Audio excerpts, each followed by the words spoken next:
pessoal, mais uma vez ao podcast da Academia Nzoji. Hoje temos como convidado o Henrique Ngolombe. Eu não queria errar, mas é sempre bom perguntar. Ngolombe, que eu estive a ler este livro, já vou vos contar tudo. Sabiya Chiyulu, para quem quer ser líder, já vão perceber o que é essa frase quer dizer. Muito obrigada por aceitar o meu convite, Henrique. Nós nos conhecemos graças a Indispensável. Eu tenho que passar, claro, né, os votos ao nosso querido mestre, né, que nos ajudou imenso, João. Para quem quer aprender a falar em público, recomendo o curso do João Dalla, da empresa Indispensável, que vocês vão encontrar nas redes sociais. Portanto, fica já aqui o marketing, depois vou cobrar no nosso cota. Okay. Henrique, muito obrigado por vires. Eu gostaria de fazer um resumo sobre a tua trajetória, mas prefiro que tu partilhes connosco. Até chegarmos a este lindo e magnífico livro que basicamente tu partilhas uma parte da tua jornada, da tua vida e mostrar às pessoas que não existe desculpa para realmente fazermos a diferença nesse mundo. Então, quem é o Henrique? Para as pessoas saberem quem realmente tu és. Boa tarde a todos, né, que nos acompanham. Boa tarde a Lisa, a Academia Nzoji. Espero ter pronunciado bem Nzoji. Yeah. Eu é que agradeço, né, pelo convite, por esta oportunidade. Eu, quando vi o portfólio das pessoas que passaram por cá, eu disse, epá, são pesos pesados. Quem sou eu? Já tens sapatos para cá, já és um escritor. Normalmente nessa jornada há muita coisa que nos fazem perceber de que quando nós marcamos a nossa existência assim, em termos de propósito, de busca daquilo que realmente significa para nós, há muita coisa que anteriormente parecia improvável, e nós começamos a nos tornar notáveis e a fazer coisas, a atender certos convites, estar em certos espaços que antes eram improváveis, né? E eu gostaria de agradecer por isso e dizer, né, já respondendo à tua questão, normalmente quando nos perguntam quem és, tendemos a não responder de forma acertada. Eu penso que por muito tempo eu não conseguia responder de forma direta, porque nós falamos mais o que nós fizemos. Eu fiz isso, eu tive aquilo. E ontem eu estive na universidade, tive uma sessão com o Patrício Francisco, um dos homens, né? um dos... da universidade? Não, Patrício Francisco é um dos fundadores da Tupuca. Patrício, ok. Homem do bastidor, né? Ele não aparece muito. Pois, porque quem aparece é o Wilson Ganga e o Mvezi. Erickson Mvezi, sim. Pois. Aí ele dizia o mesmo, né? Tipo, e ele, quando falava de si, começou a apontar as suas qualidades, né? Os seus defeitos. E falar de mim, talvez eu iria nessa lógica. O Henrique Ngolombe é um jovem que é bastante persistente, porque a minha persistência se revela na minha trajetória de vida. Eu acreditei que se quiséssemos fazer alguma coisa, nós temos que começar a caminhar. E durante essa jornada nós construímos valores. Esses valores são esses que depois revelam o que nós realmente somos, né? Eu sou pai, né? Nesse momento sou pai já. Tenho dois putos que não me deixam dormir. Não és o único. Sou casado, formado em Direito, mas com uma paixão enorme em empreendedorismo social, né? Tenho alguma experiência de liderança, não só de estudar, mas também de exercer, né? Por muito tempo eu fui líder associativo, desde o ensino médio até o ensino superior. A minha última função como líder associativo foi enquanto vice-presidente da União dos Estudantes do Ensino Superior e como também membro do Conselho Consultivo Alargado da Academia, né, Regional do IALI, da África Austral. YALI. Young African Leadership. African Leadership. E nesse momento, além de ser autor, né, deste livro, escrevi esse livro onde eu partilho o meu conceito de liderança, lidero um projeto que é o Centro de Inovação Social, onde nós apostamos, no fundo, na mentoria de propósitos. No Centro de Inovação Social e Incubação, nós apostamos na excelência humana, empreendedorismo e inovação social. Nós entendemos que somos parte da solução e, algumas vezes, nós precisamos simplesmente criar intenção nas pessoas. Quando nós criamos a intenção, os resultados acontecem no tempo. Quer dizer, as pessoas aprendem a buscar com persistência, mas sabendo de antemão de que a complexidade existe, mas é possível prosperar nesse todo o processo. Com muito esforço, com muita dedicação, disciplina, coragem de agir, né? Tendo em conta os resultados que nós pretendemos, nós conseguimos. E fora disso, né, faço as minhas consultorias, mentorias e escrever, né? Gosto de escrever. Nesse momento também estou a escrever, continuo a escrever, a atualizar a edição deste livro, mas também a escrever e a ensinar. Sim, porque segundo eu li no livro, tu escreveste durante a pandemia, que todo mundo teve que parar. E para ti até foi uma bênção, porque obrigou-te a realmente dedicar tempo a dedicar, porque eu não estava conseguindo terminar. Livro, né? Eu comecei a escrever em 2016. 2016. Ou seja, só em 2020 com a pandemia que eu terminei. Terminaste. Então, em suma é isso, né? Fora disso que eu já disse, também assisto nesse momento Ética Empresarial na Católica, na Faculdade de Economia, nos cursos de Contabilidade e Administração, Gestão Financeira. Acho que é tudo, né? Por agora, né? Só para mim. Mas tu também das aulas? Sim. Porque segundo o livro, tu também és professor. Sim. O que é que tu dás formação já agora para perceber na faculdade? Eu na faculdade ensino, ou participo, né, nas cadeiras de Ética e Inovação, Ética Empresarial, e no Centro de Inovação Social eu ensino Liderança Responsável e Ética Empresarial, Liderança Responsável, Negociação Empresarial, empreendedorismo, que é o Bootcamp, Excelência Humana, Empreendedorismo e Inovação Social. E o curso, né, que nos permitiu nos conhecermos, dou sessões de treinamentos assim, particulares em fala em público, quando argumentação para aqueles juristas, né, comunicação. Ok. Muito bom. E o que é que te fez, por exemplo, entrar para o YALI? Porque eu sei que o YALI é uma jornada dos últimos anos, certo? Tu foste um alumni, ou seja, um aluno qualificado para o YALI. Em 2016. 2016 ou 16 ou 17? 16. E pelo que eu percebi, a partir do momento que tu graduaste para o YALI, foi a partir daí que começou a surgir a ideia do livro, os programas. Eu não me lembro se realmente chegaste a fazer uma espécie de uma viagem ou formação pelo YALI.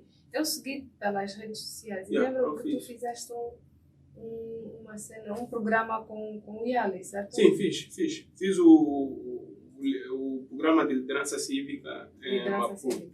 Isso, foi quando viajaste para Maputo. Fui para Maputo, fiz liderança cívica. Uma particularidade no programa, os programas financiados pelo governo americano e outros, onde a oportunidade de nós nos candidatarmos ou aplicarmos a bolsa, importa muito nós termos o nosso projeto de vida definido. Normalmente, os que passam nesses programas são jovens que sabem o que querem fazer a curto, médio e longo prazo. As respostas àquelas questões, onde é que tu te vês daqui a 10 anos, a 5 anos, normalmente são as que ajudam na qualificação. Eu, quando apliquei para o YALI, eu já era líder associativo, já estávamos a construir o projeto Focan, que foi o projeto que no fundo me permitiu, que foi o que eu digo no livro, exercitar os princípios e os valores da liderança responsável. Eu fiz o programa Liderança Cívica, e a liderança cívica ela centra-se mais no desenvolvimento de negócios sociais, né? Porque a sociedade, o terceiro setor, ou o setor da sociedade civil, normalmente é que representa no mundo a economia social. A economia social é sustentada por organizações do terceiro setor, ONGs, associações, fundações. São organizações que têm o fim último melhorar a vida das comunidades onde estão inseridas. São projetos que normalmente criam soluções para a resolução de problemas sociais. E esses problemas sociais normalmente são aqueles negligenciados, né?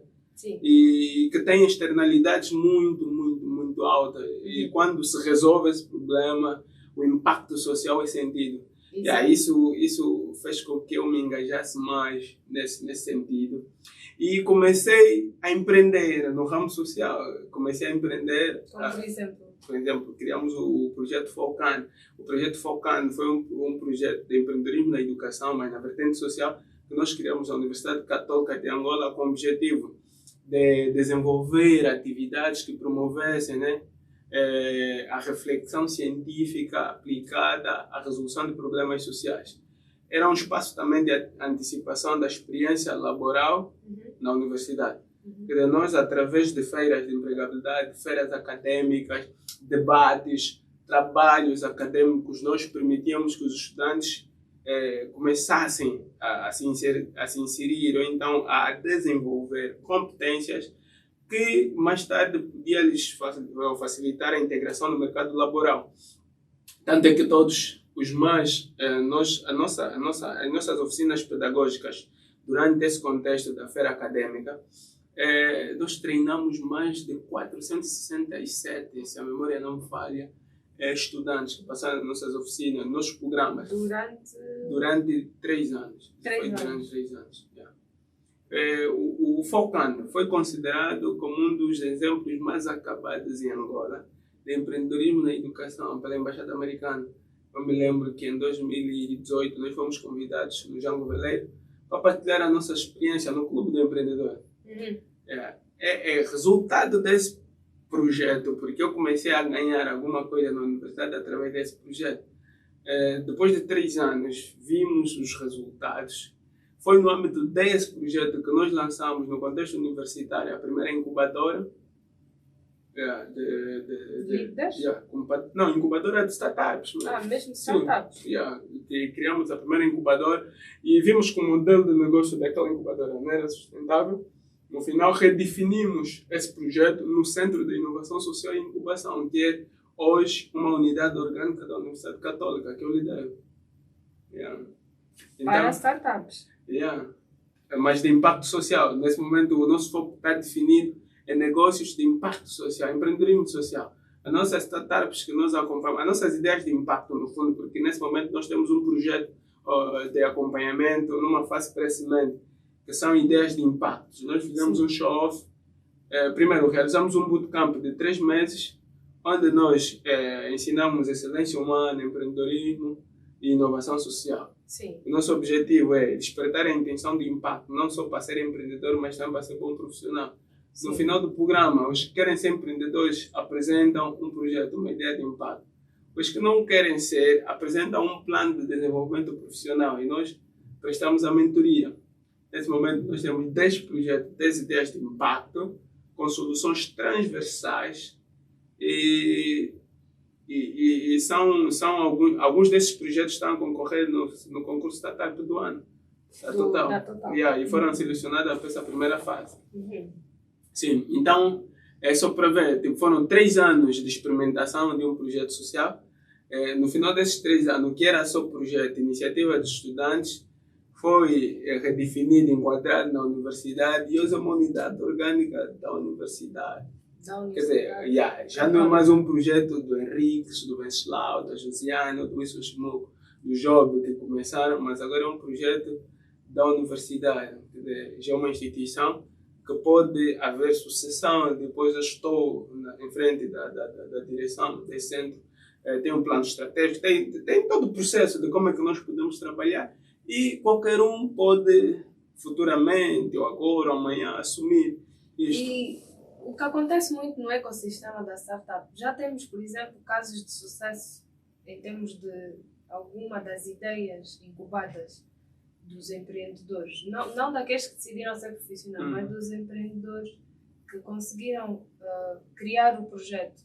Tem alguma história de sucesso já? Ou de sucesso, quando eu digo sucesso, não é que tenha lucrado, não. Do género, conseguiu, por exemplo, financiamento, já está a implementar e já começou a ter resultados? Não. Só há projetos que estão a andar, né, com as possibilidades dos próprios fundadores. Vocês, por exemplo, depois de criarem o projeto, ajudam para a angariação de financiamento? Como é que pôs o... Nós, nesse momento, nós quando criamos esse programa, a intenção é termos uma rede de parceiros para investimentos de impacto também. E temos um painel de impacto, de avaliação do impacto dessas ideias, que é convidado no último dia, no dia do show. E eles avaliam. E dentro desse painel, nós tivemos um destes painéis no ano passado. E o nosso grande desafio nesse momento é termos fundos, nesse caso de investimentos, para iniciativas de impacto. Porque as iniciativas, as ideias que são desenvolvidas neste âmbito requerem um capital semente para começar. E em outras realidades, em outros países, esse capital é oferecido, é dado mesmo, de forma, quer dizer, é considerado como um fundo perdido, para eles começarem. E nós não temos isso. Entretanto, nós temos alguns projetos que podemos considerar como história de sucesso, porque nesse momento eles são conceitos validados e estão no mercado. Nós temos algumas fundadoras e são estudantes participando do programa que vendem a solução dos seus projetos. Algumas já constituíram empresas e nesse momento, como disse há pouco, estão concorrendo no concurso startup do ano. E se uma ganhar, quer dizer, já há a possibilidade de se ter algum dinheiro para começar, em função do prêmio, que a Total dá anualmente quando realiza este concurso. Ou seja, os alunos, normalmente quem participa deste programa de incubação são os alunos da Faculdade Católica. Da Universidade Católica. Da Universidade, sim. Então, eles têm acesso a custo zero, ou seja, eles não têm que estar a pagar uma espécie de entrada, né? Porque isso é financiado pela faculdade. Depois vocês preparam para depois eles tentarem implementar a ideia que está no papel, passar para a prática. Ok, não, isso é e nessa fase nem a universidade está a suportar, nesse caso. Nesse momento nós estamos a fazer com meus próprios. Assim, eu convido alguns amigos que doam o seu tempo de forma gratuita. E para esse primeiro programa eu contei muito com a participação do Benjamin Bacassi. Aproveito também já agradecer que talvez ele possa vir assistir, né, esse podcast. Mas para dizer que nós acreditamos nisso e nós vemos uma sociedade, um futuro promissor. Em qualquer contexto que nós estivermos inseridos, há sempre problemas, mas as vistas do problema limitam o nosso alcance em termos de busca de soluções. Nós devemos ter uma visão além dos problemas e transformar, conforme fazem os chineses, né? Tipo, onde há crise, há também um mecanismo de se encontrar uma oportunidade. E em função disso fazer acontecer, com ou sem meios. Nesse momento o centro é sustentado assim, tens algum dinheiro, colocas aí, fazes programas e continuamos a apresentar empresas, instituições. É uma questão de criação de cultura. Nós não temos aquela cultura de investir para o setor social assim, com grande impacto. Não fazemos grandes despesas de investimentos para a educação. Tipo, não vamos esperar que de um dia para o outro vamos passar a fazer, que de um dia para o outro há políticas, há fundos assim, até assegurados pelo próprio Estado, voltados assim, para esse setor de inovação social. Enquanto isso não acontece, nós vamos continuar a despertar a sociedade de que é possível nós ganharmos com todos, porque no fim o empreendedorismo social tem essa missão, é ganhar com todo mundo, tipo, ganhar, dar uma solução que melhora a vida de alguém e esse alguém também pode participar na cadeia dessa mesma solução. E nós lá na UCAN estamos a fazer isso nesse momento. E até agora quantos alunos já passaram por... Para esse ano, ou para o ano de 2021, enquanto com essa redefinição do Centro de Inovação Social, o primeiro grupo foi de 50, nós só formamos 50. Nesse momento, Agora fala-me um bocadinho deste livro. Sapia Chiuru, que é Liderança Responsável. Para quem é este livro e por que resolveste finalmente partilhar a tua história sobre a liderança, sobre ti e sobre a liderança responsável? Esse livro é para... No fundo, o fim último desse livro é a potencialização da tecnologia humana, né? Que eu chamo de TPH, Tecnologia da Pessoa Humana.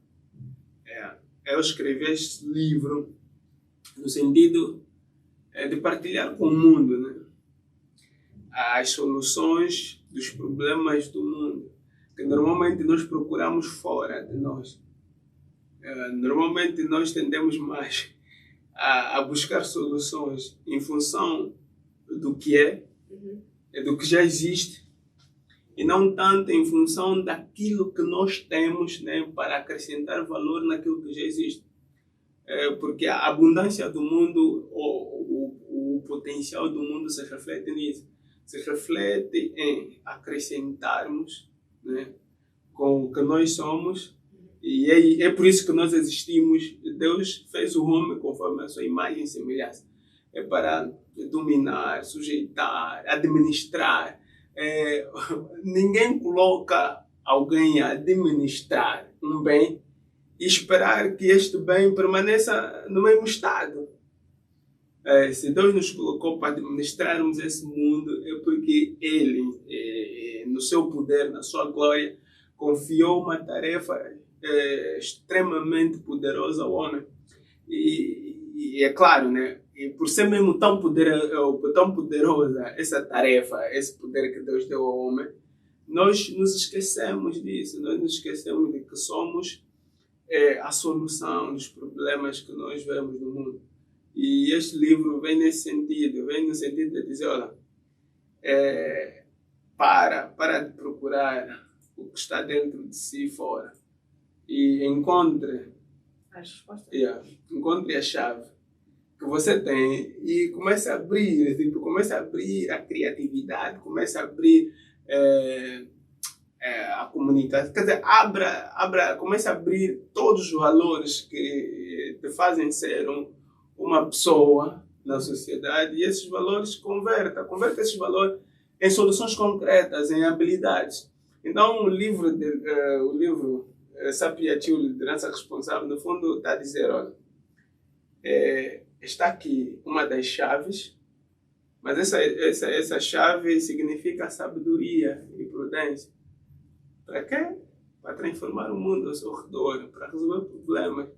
Porque a sabedoria, se formos para a Bíblia, né, do que o Salomão escreveu sobre o homem mais sábio que viveu, ele diz que a sabedoria é o princípio de todas as coisas. Ou então, o temor a Deus é o princípio de toda a sabedoria. O homem sábio teme a Deus. E quem teme a Deus, normalmente, ele não procura viver com base as suas ilações ou com base aquelas percepções humanas, convicções humanas. Ele procura encontrar respostas existenciais. Quem sou eu? O que é que eu estou aqui a fazer? Para onde eu vou? Qual é o meu propósito? Então, quando ele começa a procurar responder essas questões, aí ele começa a acrescentar algum valor ao mundo. E o livro Liderança Responsável começa naturalmente assim. E a minha história de vida começou naturalmente assim, porque eu comecei a me questionar. Tipo, eu olhava, via, mas... E dentro de mim eu tinha sempre aquela necessidade de querer ser alguma coisa. Mas o que definiu o que eu hoje me tornei não é tanto aquilo que eu queria ser, mas foi o que eu fiz, o que eu fui fazendo. É? Sim, porque nós, Yeah. nós seres humanos podemos querer Yeah. muita coisa. Yeah. Ser deputado, ministro Yeah. ao mesmo tempo, presidente, depois Yeah. queres ser médico e depois não dá para ser tudo, né? Yeah. Mas consoante. Mas não deixa de querer ser. Tipo, tu podes até querer ser, mas tens de lembrar que não é o que você quer que te faz ser. É o que você Tu faz. fazes. Yeah. E para começar a fazer em função da referência daquilo que nós queremos nos tornar, nós devemos saber responder essas questões. Quem? Tipo, em função do valor que nós temos de nós mesmos, nós passamos a nos amar mais, para nos libertar mais, a nos respeitarmos mais. No fundo é isso. Tipo, se eu preciso ser autêntico, por exemplo, se eu entendo que eu sou feito de valores e eu devo me posicionar neste mundo com uma ética, né, de caráter, agir com uma ética de cuidado, ter uma coerência, né, entre o que eu falo e o que eu faço, normalmente eu não vou fazer qualquer coisa. Tá?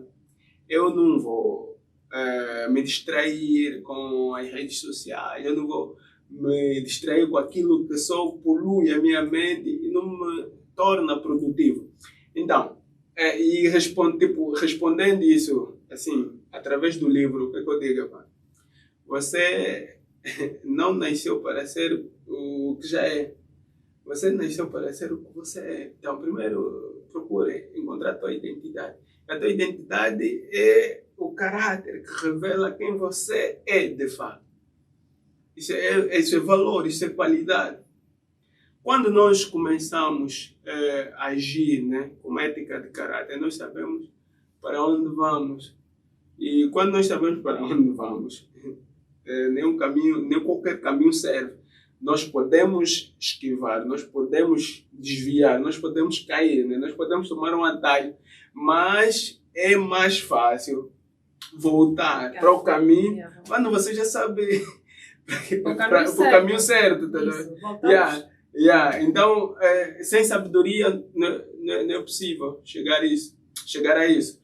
E o entendimento é o quê? O entendimento quer dizer, a prudência é o quê? Tipo, sabedoria e prudência necessária para agirmos com impacto, por exemplo, ou para sermos aquilo que nós realmente gostaríamos de ser. O entendimento, a prudência e o entendimento de aplicar para cada situação da vida específica uma solução, tomar uma decisão de qualidade sem referência daquilo que você nasceu para ser. Então, eu tenho essa sabedoria que se revela em 3 princípios, né, que eu escrevo aqui, que é o princípio da autenticidade. Você deve ser aquilo que você nasceu para ser. O princípio da naturalidade. Há sucesso além do padrão. As pessoas sofrem muito porque querem ser em referência de. Eu vejo o igual. E é uma tarefa humanamente impossível. E aí nós nos cortamos, nós acrescentamos alguma coisa, mexemos o nariz, mexemos os olhos e depois tem consequências. Por quê? Porque viver em referência do que já é negar o ser, a nossa autenticidade, a nossa originalidade.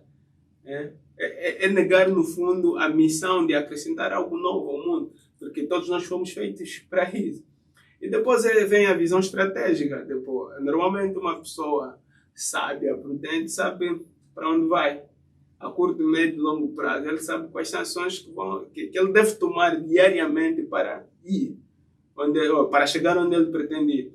Quando ele tiver a fazer algo errado, no livro eu conto, por isso é que eu conto parte da minha história, para dizer como é que eu desenvolvi esses princípios na minha caminhada. E eu conto, quando eu estava distraído a fazer algo, quando alguém me chamasse a atenção, depois pensava, uau, você quer ser isso que tu estás a fazer, não tem uma estreita coerência entre aquilo que você... Então, logo, era mais fácil voltar no caminho e começar a caminhar. Mas depois eu percebi que não era só princípios, tipo, tu pode ser a pessoa mais sábia, mais prudente nesse mundo, mas se não saberes converter os valores que tens para ganhar, aí está o grande segredo. Eu, por muito tempo, fiz muita coisa, eu costumo dizer que fiz muita caridade. Fiz muita caridade, quer dizer, você quer dar amor ao próximo sem se dar a si mesmo, sem dar a si mesmo. No fundo você é bem fixe. Você quer resolver o problema do mundo, mas não está a resolver os teus problemas. Yeah. E quando eu percebi isso, eu entendi que nós temos que começar a ganhar em função daquilo que nós somos e a ganhar com os outros. E a liderança responsável nos ensina que nós ganhamos quando nós começamos a converter valores. A nossa maior riqueza são os valores que nós temos. Todos nós temos valores. A Lisa é engenheira.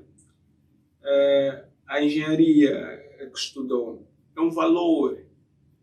Mas se essa engenharia não servir para convertê-la, tipo, para converter em dinheiro, por exemplo, para converter na sustentação de si, da sua família, digamos, é um valor, simplesmente é estado de potência. Tem que ser útil. Tem que ser útil. Por exemplo, o mundo que nós vivemos, hoje as pessoas morrem por falta de pão, não porque no mundo falta pão. Se falta comida, se há fome, a fome não existe. A fome é um fenômeno social. Os fenômenos sociais não são frutos da natureza. Os fenômenos sociais são consequências das mãos humanas. Os fenômenos sociais são consequência do comportamento humano. Por isso é que liderança responsável é uma das formas de... Tu tens o potencial humano, que é consequência natural, que você precisa converter em valor para a sociedade, para resolver os problemas sociais. Porque quem cria os problemas sociais somos nós, quem cria a fome somos nós. Por que há fome? Porque há corrupção. Quem é autor da corrupção são as pessoas, são os gestores públicos que executam o orçamento para ganho pessoal e não da sociedade. E depois, Satanás está a vir dizer a Jesus Cristo para transformar pedra em pão, como se o pão naquele momento ia resolver toda a fome dele. Então, nós temos esse problema. E normalmente a nossa mente se gasta em pensar que essas coisas, fome, saneamento básico, desemprego e outros problemas sociais são consequência da natureza, não. Normal, não. Somos nós. É criação, nós é que criamos. Quer dizer, nós temos um país rico em tudo. Rico em tudo. Não sei se tem... Não, é rico em recursos naturais. Sim, tudo. E uma vez eu disse que um dos grandes meus sonhos de um poema era de ver a riqueza de Angola se converter no sorriso das crianças, na sabedoria dos seus velhos, no vigor dos seus jovens. Né? Porque é isso. Se nós não conseguirmos fazer isso, nós vamos continuar a sofrer, vamos continuar a ter vários problemas sociais e não vamos fazer, como é que eu costumo dizer, fazer um prelúdio, né, da cidade celestial para aqueles que são cristãos como eu, que acreditam que aqui no mundo, enquanto estiverem aqui na Terra, devem reinar, aprender a reinar, quer dizer, fazer um exercício antecipado do reino de Deus. Quer dizer, procurar viver ao máximo nesse mundo os valores do reino, né? Ser honesto, ser autêntico, ser sincero, ser ético, amar a si mesmo, amar o próximo e procurar em tudo, não tirar vantagem dos outros, não passar em cima de ninguém, se realizar com os outros. Esses valores, quando Jesus Cristo diz bem-aventurado os que têm sede de justiça, bem-aventurado os pacificadores, são todos bem-aventurados. são pessoas, quer dizer, essas bem-aventuranças têm existência real. E eu costumo dizer que o mundo só continua porque existem essas pessoas da luz, essas pessoas que lutam para o bem-estar de todos, os líderes responsáveis, alguns que eu cito aqui, quer dizer, porque há coisas que eu digo aqui, que se fossem fábulas, hoje nós não teríamos alguns que nós conhecemos. Nós temos pessoas que se dedicaram, que conseguiram transformar as suas realidades sociais em exemplos, em casos de sucesso. Nós temos o pai, por exemplo, do empreendedorismo social, uma coisa, o Yunus, Mohamed Yunus, do Bangladesh, que criou o Green Bank. Ele transforma, quer dizer, hoje o Bangladesh já tem, tipo, é um país de renda média, quer dizer, é um país que era paupérrimo. Hoje nós temos exemplos de sucesso, temos nobres deste país, e o poder de empreendedorismo social tem disso. E eu não sei se nós conseguiremos ter um país com valor acrescentado em função do seu potencial em termos de recursos naturais se não tivermos uma liderança responsável. E a liderança responsável aqui, nos termos em que eu apresento, é um dever de todos. Não é só para quem está numa posição de liderança. Liderança é para todos. Uma vez me perguntaram, mas por que liderança responsável? Eu disse, liderança significa que todo mundo sabe, influência. Significa que, querendo ou não, cada um de nós está a influenciar alguma coisa. Logo, todo mundo é líder. Cada um está a influenciar de forma positiva ou negativa, mas todos nós influenciamos um processo. Nós temos alguma influência, ou em casa, ou sobre nós mesmos. Estamos sempre a influenciar. Por exemplo, damos uma gasosa ou uma cerveja. Yeah. Agarras na lata ou na garrafa e atiras logo no chão. A comunicação é que as pessoas à volta de ti, se estiverem também a consumir a mesma bebida, vai fazer o mesmo. Vai fazer o mesmo. E essa influência que pode ser negativa, pode ser positiva. Se por exemplo, consumir, puseres num balde, estás a ver? Então, todos nós, querendo ou não, somos líderes. Mas nem todos nós somos responsáveis. E a palavra responsável, assim, da etimologia do latim, significa responder. Responder significa responder pela influência própria. Significa que se eu chamo Lisa, a Lisa responde, está a ser responsável. Então ela é chamada a responder pelas suas ações. Então o líder responsável é aquele que responde pelas suas ações. E liderança responsável tem um desafio inicial que é liderar-se a si mesmo. Por isso é que eu começo com princípios. E esses princípios têm que ver mais com a realidade interna. É uma introspecção, tipo, a questão da autenticidade tem que ver conosco mesmo. A questão da naturalidade é nós que sofremos porque achamos que o nosso nariz é grande demais, porque achamos que somos altos demais. Eu sofri bullying até na escola porque era alto e não sabia jogar basquete. Como se todo mundo que tem uma altura assim, acima do média tinha que jogar basquete, eu tinha que saber jogar. Eu achava que eu não tinha jeito para aquilo. Eu dizia até para os meus colegas, não, mas cada um pode ser bom naquilo que ele quiser ser, mas por que vocês me obrigam em querer jogar assim, com uma alta performance, quando eu não sei, nem tenho tanta paixão assim nesse esporte? Nem gosto, se calhar. Tá a ver? Então, eu conseguia responder isso porque eu me conhecia. Eu via em que áreas eu tinha mais valências. Mas nem todo mundo sabe isso. Tem pessoas que sofrem, têm uma baixa autoestima, não se dão a conhecer ao mundo porque têm problemas, por exemplo, de articulação, porque falam mal, porque acham que se falarem serão zombados. E nos inibimos, nos fechamos. E o grande desafio inicial do ser humano é liderar-se. Porque o que o ser humano perdeu é a capacidade de influenciar positivamente o mundo ao seu redor. Porque se formos assim buscar, né, na origem da criação, assim, do ponto de vista da Bíblia, né, vamos perceber que Adão e Eva foram influenciados de forma negativa. Então isso afetou a condição, isso apagou o nosso brilho, né? No fundo, ofuscou a nossa glória. E o que é que Deus fez? Mandou o seu filho, né, para resgatarmos essa glória. E normalmente, quem consegue vencer a influência negativa, eu não quero aqui, eu não quero passar a ideia de que não, em vez de falar disso, está a evangelizar, mas é que depois eu cheguei à conclusão de que no mundo existem dois tipos de pessoas. Os que estão derrotados com Satanás ou com Adão, eles perderam a influência positiva porque foram influenciados de forma negativa, e os que vencem com Cristo, porque Cristo conseguiu vencer Satanás nas mesmas circunstâncias em que Adão foi vencido. E as perguntas foram as mesmas.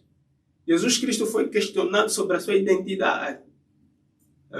E não desistiu. E ele não desistiu, ele sabia quem era.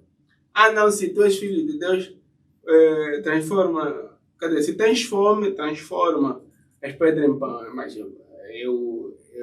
a palavra é Deus. Tipo, Deus já me disse que não se alimenta só com pão, é com a palavra. Esse é o elemento essencial. Não, se és filho de Deus, se atira. Não. Eu não preciso demonstrar que eu sou filho de Deus. Eu sou filho de Deus. E nós sofremos muito quando queremos mostrar às pessoas que nós somos. Por isso é que eu disse no início que a pergunta que a Lisa me fez é difícil, algumas vezes, de responder. Quando nos perguntam quem somos, no fundo, ao responder, nós queremos demonstrar aquilo que nós fazemos. Isso só exalta o nosso ego. Só exalta o nosso ego, por isso que vai ser arrogante. Só está falado o que ele fez, das conquistas, eu sou, e eu faço, e eu tenho. Tá vendo? É tudo no material.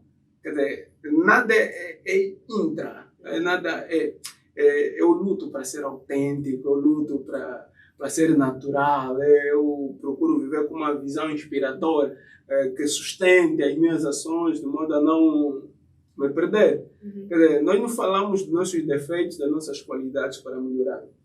E é difícil o ser humano fazer coisas com impacto quando não sabe o real valor de se conhecer a si mesmo, de liderar-se a si mesmo. E saber o que quer. E o que quero, porque normalmente as pessoas mudam, fazem coisas em função do valor que essas coisas representam para si. O que é dizendo que a sociedade também os tenta conotar por um título. Tu és alto, então Henrique, tu vais ser um profissional de basquetebol. Vai lá jogar para o Petro. Vai lá jogar. É basicamente isso. Então diz-me uma coisa, em termos de legado, já vi que este livro é algo que tu queres deixar para as nossas gerações. Mas acredito que não será o único. Não será. Esse é o início do meu programa, que no fundo é um propósito de ser um dos mentores dessa geração de jovens angolanos do século XXI. Porque eu fiz contas de quanto é que eu teria de anos se eu vivesse até no final do século XXI. Eu teria por aí uns 110 anos. Vais de lá chegar? Isso, nós chegamos se tivermos a viver nosso sonho, a nossa visão. Porque a visão é sustentada pelo propósito. E os legados normalmente representam coisas passageiras. Uma geração, um legado pode ser quebrado, porque às vezes nós podemos, o legado é limitado, porque tu podes criar um legado em função de um recorde enquanto desportista, né? E depois chega alguém e quebra esse recorde. Mas quando nós temos propósito, nós temos grandes visões. E eu acho que as pessoas com visões não morrem, né? Não morrem. Porque a tua visão, a visão é sustentada pelo propósito.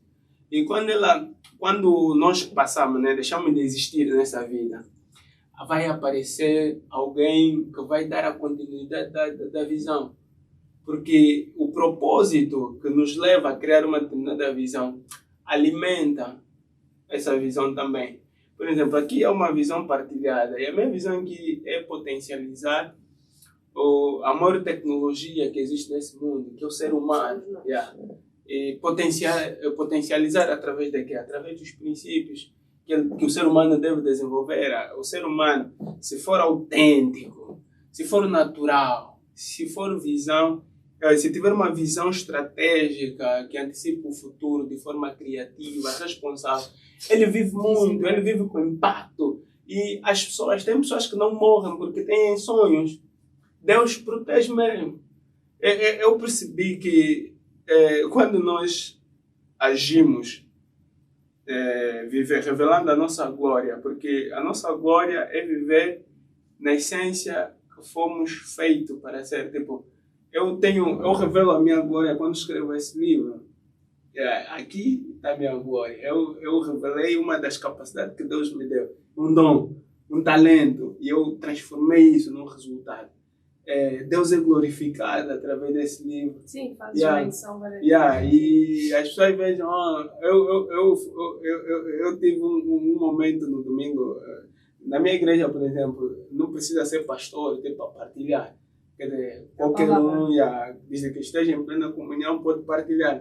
Alguém viu e eu partilhei uma parte.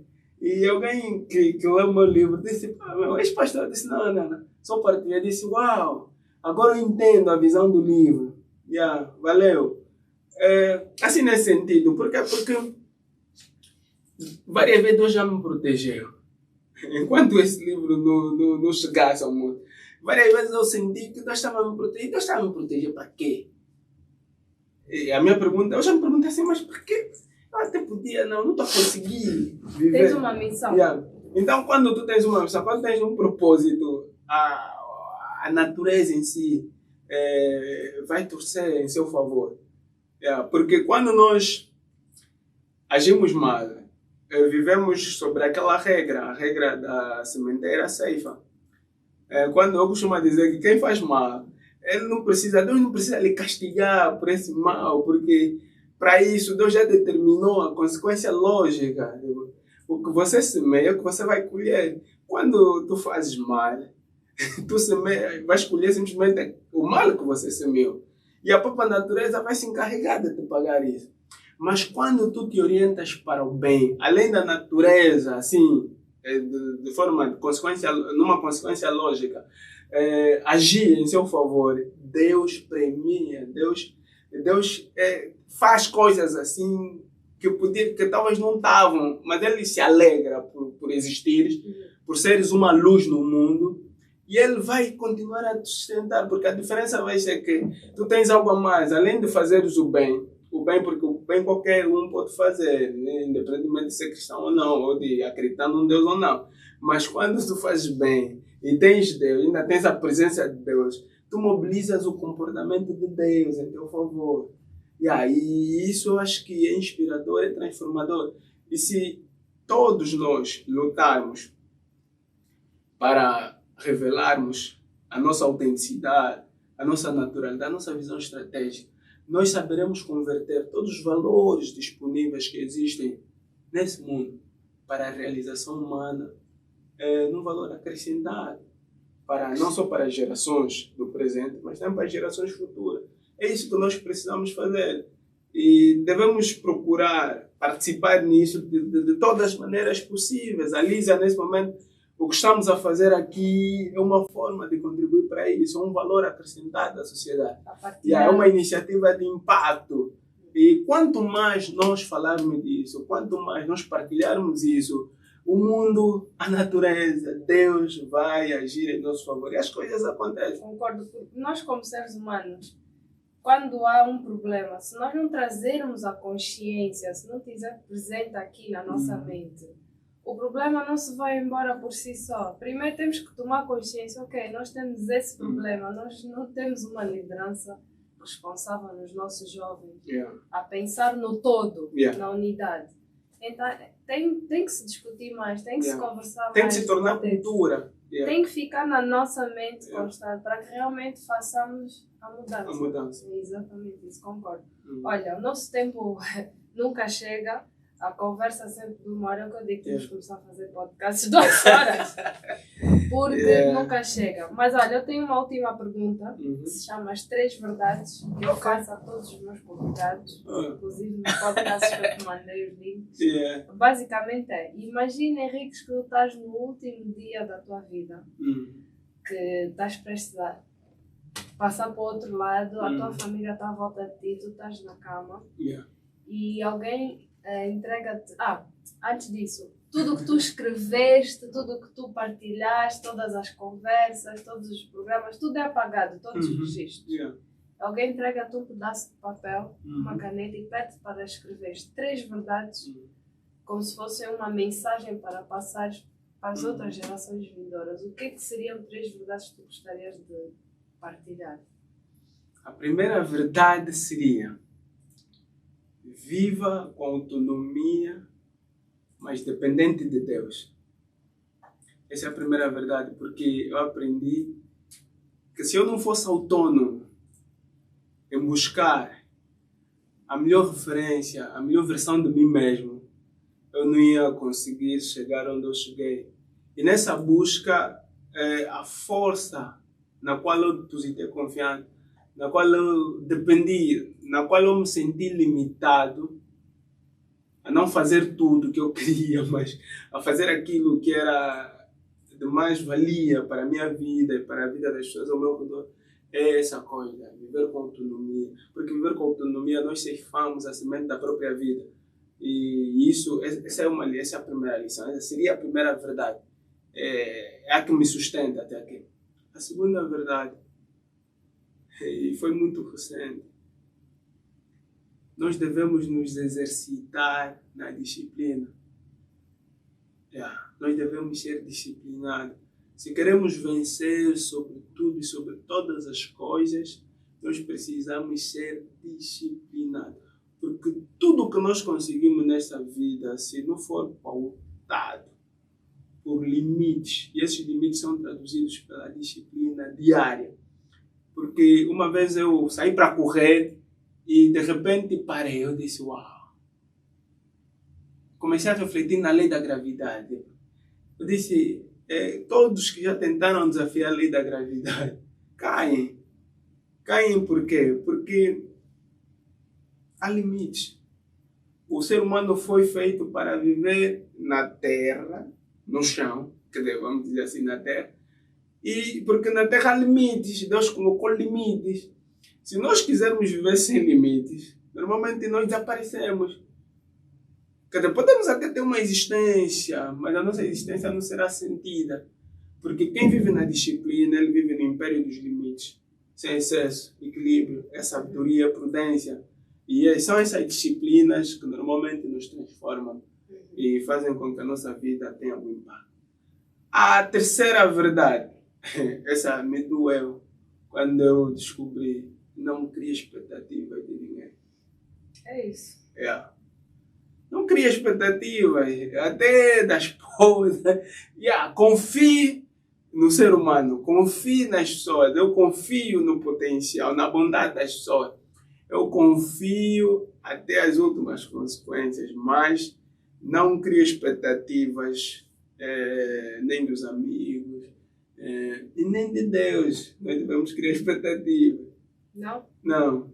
Eu aprendi isso porque é melhor nós fazermos aquilo que Deus disse para fazermos e criarmos expectativa de nós mesmos sobre esse processo. A única pessoa porque que criamos expectativa somos nós mesmos. Tipo, se tu não crias expectativa de si mesmo, você vive frustrado porque há sempre um culpado no que você não conseguiu. E você vai culpar Deus porque você criou expectativas em Deus, mas você não fez o mínimo daquilo que Ele manda fazer para, por exemplo, viver em prosperidade em todos os campos da tua vida. Por exemplo, criar expectativas na tua parceira de que nunca vai te deixar. Você nunca fez nada. Mesmo se fizeres tudo para ela não te deixar. Não é garantia. Isso não é garantia, porque ela pode te deixar. E se nós aprendermos a viver assim, nós vamos amar desinteressadamente, nós vamos fazer bem às pessoas, sem esperarmos alguma coisa em troca. E aqui está a essência da liderança responsável. No fundo, é fazer, criando expectativas de nós mesmos. Porque quando nós fazemos, criando expectativas de nós mesmos, nós influenciamos, nós inspiramos.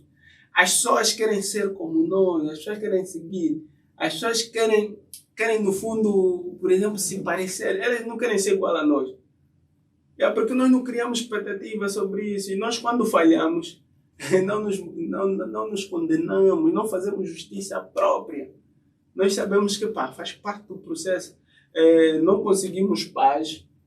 Temos de voltar no caminho onde estávamos e continuar a caminhada. Eu penso que essa é uma das verdades que eu descobri no fim do livro, porque ainda eu tive tempo de introduzir essa parte da expectativa no livro, porque era já naquela fase de troca de correspondência entre a editora, a revisão, que eu disse, uma vez disse, mas por que os pastores dizem a oferta, vocês não ofertam, isso é pouco, não gostam de oferta? Quer dizer, eles criam muita expectativa em torno do povo e quando constatamos a vida do pastor, por exemplo, de um líder que existe tanto do povo, encontramos que ele não faz nada. O mesmo acontece com os políticos africanos em querer fazer política aqui, que eu notei. É que eles esperam tanto do povo, criam tanta expectativa, porque ficam tristes ou ficam revoltados quando o povo, por exemplo, também fica passado. Normalmente a história é isso não pode ser assim, está a exagerar, também não preciso, não há necessidade de fazer isso. E eu percebo que se olharmos para líderes como Jesus Cristo, como Mahatma, ou como Nelson Mandela, nós conseguimos encontrar isso, Lisa. Se voltarmos, começarmos a falar da história de cada um desses líderes, um Abraham Lincoln, por exemplo, nós, pela história dele, consegues perceber que ele criou muito mais expectativa em si mesmo. É mais em si, eu consigo, eu posso, então vou persistir. E normalmente as pessoas que agem assim deixam a sua marca, a sua visão fica se aí. Eu consigo, é um exemplo de que tu também podes. Podes, Então, em suma, são essas três verdades. A primeira é viver com autonomia, mas dependente de Deus. A segunda é a disciplina, é exercer as exigências da vida. Quer dizer, de forma total. Quer dizer, quando nós somos disciplinados, nós exercitamos o essencial que nós precisamos para viver com essência no mundo, para prosperarmos, apesar da complexidade que existe. E por fim, não crie expectativa de ninguém, não crie expectativa nos outros, crie expectativa em si mesmo. Não faça caridade esperando algo em troca, porque senão vai ficar frustrado, vai chamar os outros de ingrato. E o ser humano é assim. Então, isso aqui, acho que são as lições que marcam, né? Olha, Henrique, muito obrigada. A conversa foi muito fixe. Pessoal, está aqui o livro Sapia Chiolo, Liderança Responsável, do Henrique Ngolome. Ok. É muito fixe. Eu li, recomendo. Eu, como sou uma líder no meu projeto, acho que é muito importante nós termos fundações e pilares para nos sustentar. Porque a liderança vai haver muitas batalhas, muitas quedas, muitos altos e baixos, pessoas que não vão concordar com vocês, vão tentar vos desviar desse caminho. Então é essencial que tenhamos mesmo assentos aquilo que queremos e saber qual é o caminho certo. Para quando tivermos a ir dali do ladinho, dizer, não, espera aí, não é bem para ali onde eu quero ir, então deixa-me parar, voltar outra vez, olhar e caminhar para o sítio certo. E por isso, só para não esquecer, só roubando já um pouquinho, por isso é que as organizações, por exemplo, do ponto de vista organizacional, as empresas precisam aplicar liderança responsável na consolidação da ética empresarial, no sentido de que a liderança responsável, do ponto de vista da ética empresarial, ela vai estudar o comportamento da organização em termos das decisões que essa empresa toma e o impacto dessa decisão na sociedade. Normalmente as grandes empresas que se firmam nos mercados têm um impacto além das fronteiras. Tem uma cultura ética muito forte. Então, explica-se nesse sentido, num posicionamento de liderança muito forte, num caminho que deve ser avaliado em termos das decisões que a empresa toma. Porque as decisões das empresas são feitas por quem? Por pessoas. Essas pessoas têm valores, têm defeitos. São elas que tomam as decisões. E essas decisões têm impacto na sociedade. E quem é a sociedade? São os stakeholders, são vários, são os fornecedores, são os clientes, o Estado, é muita coisa em torno. Mas e no nosso contexto angular, as pessoas criam a empresa mais porque o primo está aí, não criam as empresas com aquele propósito de se posicionar como líder no seu setor.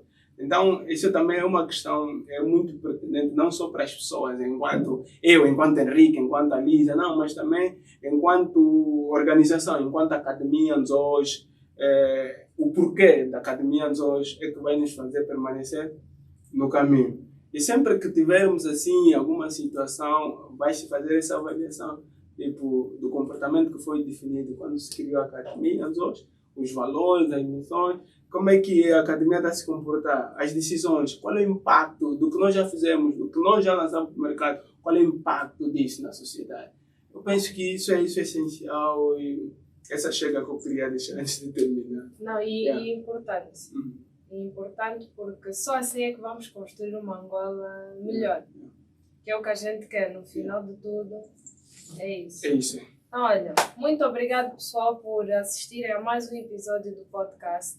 Podem encontrar o Henrique nas redes sociais, penso eu, no Facebook, no LinkedIn e Instagram. no Instagram. Yeah. Nome do livro, se pesquisarem, já sabem, Sapia Chiulo. Eu vou fazer questão depois nas nossas redes sociais de partilhar o nome do livro, o link do Henrique para vocês manterem-se conectados.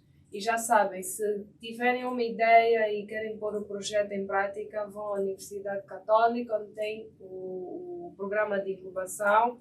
Quem sabe amanhã pode estar aberto para quem não é estudante. E se quiserem também, quiserem mentoria, né? Olha, já sabem. Então, olha, muito obrigada e qualquer questão que tenham ou sugestão, podem pôr nos comentários. E até o próximo episódio.